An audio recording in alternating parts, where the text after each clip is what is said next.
Despite Owen warning him about an upcoming storm, George insists on pushing forward instead of changing direction. As the storm hits, the ship nearly capsizes, and Owen is forced to cut the sails to save the ship.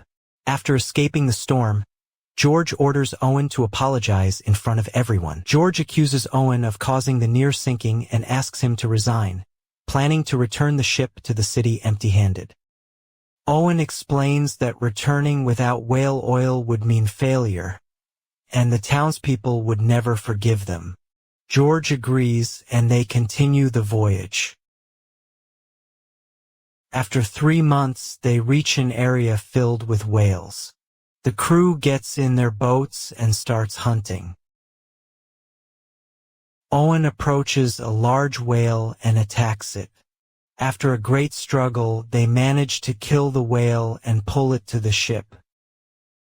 They begin extracting oil from it, but the oil inside the whale's head requires someone small enough to climb inside.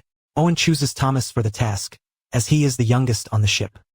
Months pass, and they fail to find more whales to hunt. The bigger problem is that their food and water supplies are running low, forcing them to stop at the nearest island to resupply.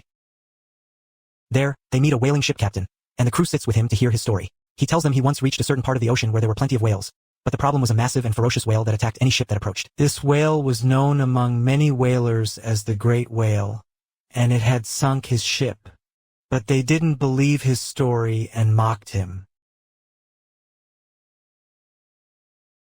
Greed and ambition take over George and Owen, so they decide to sail 1,000 leagues along the equator to reach the heart of the ocean.